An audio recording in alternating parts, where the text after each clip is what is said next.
பரிசுத்த வேதாகமம் பழைய ஏற்பாடு எசேக்கியேல் தீர்க்கதரிசன புஸ்தகம் 3ஆம் அதிகாரம். பின்பு அவர் என்னை நோக்கி, மனுபுத்திரனே, நீ காண்கிறதை புசி, இந்த சுருளை நீ புசித்து இஸ்ரவேல் சந்ததியாரிடத்தில் போய் அவர்களோடே பேசு என்றார். அப்படியே என் வாயை திறந்தேன். அப்பொழுது அவர் அந்த சுருளை எனக்கு புசிக்க கொடுத்து, மனுபுத்திரனே, நான் உனக்கு கொடுக்கிற இந்த சுருளை நீ உன் வயிற்றிலே உட்கொண்டு அதனால் உன் குடல்களை நிரப்புவாயாக என்றார். அப்பொழுது நான் அதை புசித்தேன். அது என் வாய்க்கு தேனை போல் தித்திப்பாய் இருந்தது. பின்பு அவர் என்னை நோக்கி, மனுபுத்திரனே, நீ போய் இஸ்ரவேல் சந்ததியாரிடத்தில் சேர்ந்து என் வார்த்தைகளை கொண்டு அவர்களோட பேசு. விளங்காத பேச்சும் கடினமான பாஷையும் உள்ள ஜனத்தண்டைக்கல்ல இஸ்ரவேல் சந்ததியாரிடத்திற்கே நீ அனுப்பப்படுகிறாய். விளங்காத பேச்சும் தாங்கள் சொல்லும் வார்த்தைகளை நீ அறியாத கடினமான பாஷையும் உள்ள அநேகமான ஜனங்களிடத்திற்கு நீ அனுப்பப்படவில்லை.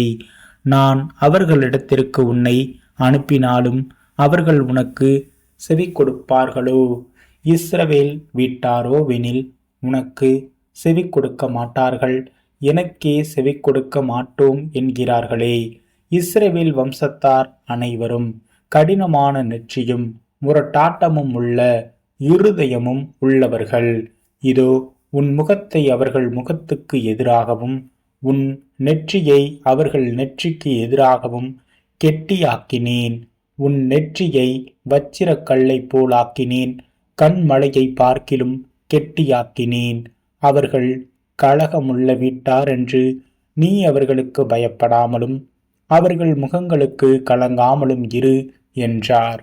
பின்னும் அவர் என்னை நோக்கி, மனுபுத்திரனே, நான் உன்னுடனே சொல்லும் என் வார்த்தைகளை எல்லாம் நீ உன் செவிகளாலே கேட்டு உன் இருதயத்தில் ஏற்றுக்கொண்டு நீ போய் சிறைப்பட்ட உன் ஜனத்தின் புத்திரரிடத்திலே சேர்ந்து அவர்கள் கேட்டாலும் கேளாவிட்டாலும் அவர்களோடு பேசி, கர்த்தராகிய ஆண்டவர் இன்னதை உரைக்கிறார் என்று அவர்களோடே சொல் என்றார்.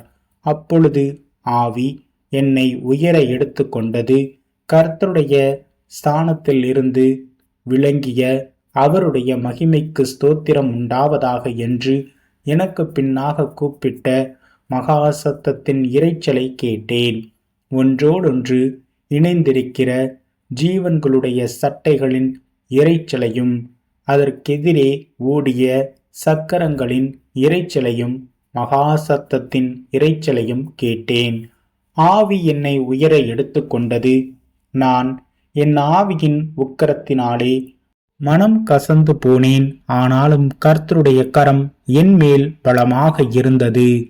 கேபார் நதி அண்டையிலே தெலாப்பீப்பிலே தாபரிக்கிற சிறைப்பட்டவர்களிடத்துக்கு நான் வந்து அவர்கள் தாபரிக்கிற ஸ்தலத்திலே தாபரித்து 7 நாள் அவர்கள் நடுவிலே பிரமித்தவனாய் தங்கினேன். 7 நாள் முடிந்த பின்பு கர்த்தருடைய வார்த்தை எனக்கு உண்டாகி, அவர், மனுபுத்திரனே, உன்னை இஸ்ரவேல் வம்சத்தாருக்கு காவலாளனாக வைத்தேன். நீ என் வாயினாலே வார்த்தையை கேட்டு என் நாமத்தினாலே அவர்களை எச்சரிப்பாயாக. சாகவே சாவாய் என்று நான் துன்மார்க்கனுக்கு சொல்லுகையில் நீ துன்மார்க்கனை தன் துன்மார்க்கமான வழியில் இராதபடிக்கு எச்சரிக்கும்படியாகவும் அவனை உயிரோடே காக்கும்படியாகவும் அதை அவனுக்கு சொல்லாமலும் நீ அவனை எச்சரிக்காமலும் இருந்தால் அந்த துன்மார்க்கன் தன் துன்மார்க்கத்திலே சாவான். அவன் இரத்த பலியோ உன் கையிலே கேட்பேன். நீ துன்மார்க்கனை எச்சரித்தும் அவன் தன் துன்மார்க்கத்தையும் தன் ஆகாத வழியையும் விட்டு திரும்பாமற் போவானாகில் அவன் தன் துன்மார்க்கத்திலே சாவான். நீயோவென்றால் உன் ஆத்துமாவை தப்புவிப்பாய். அப்படியே நீதிமான் தன் நீதியை விட்டு திரும்பி நீதிகேடு செய்யும் போதும் நான் அவன் முன் இடரலை வைக்கும் போதும் அவன் சாவான். நீ அவனை எச்சரிக்காதபடியினாலே அவன் தன் பாவத்திலே சாவான். அவன் செய்த நீதிகள் நினைக்கப்படுவதில்லை. அவனுடைய இரத்த பலியோ உன் கையிலே கேட்பேன். நீதிமான் பாவம் செய்யாதபடிக்கு நீ நீதிமானை எச்சரித்த பின்பு அவன் பாவம் செய்யாவிட்டால் அவன் பிழைக்கவே பிழைப்பான். அவன் எச்சரிக்கப்பட்டான், நீயும் உன் ஆத்துமாவை தப்புவித்தாய் என்றார். அவ்விடத்திலே கர்த்தருடைய கரம் என்மேல் அமர்ந்தது.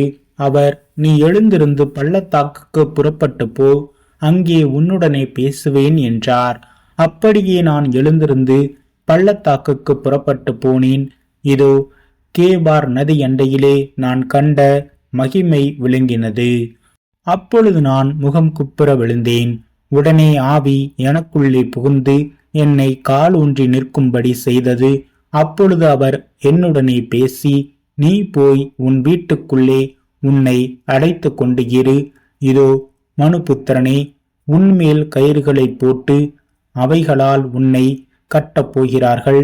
ஆகையால் நீ அவர்களுக்குள்ளே போக வேண்டாம். நான் உன் நாவை உன் மேல்வாயோடே ஒட்டிக்கொள்ள பண்ணுவேன். நீ அவர்களை கடிந்து கொள்ளுகிற மனுஷனாயிராமல் ஊமையனாயிருப்பாய். அவர்கள் கலக வீட்டார். நான் உன்னோடே பேசும்போது உன் வாயை திறப்பேன். அப்பொழுது கர்த்தராகிய ஆண்டவர் என்னென்னதை உரைக்கிறார் என்று அவர்களோடே சொல்வாய். கேட்கிறவன் கேட்கட்டும், கேளாதவன் கேளாதிருக்கட்டும். அவர்கள் கலக வீட்டார்.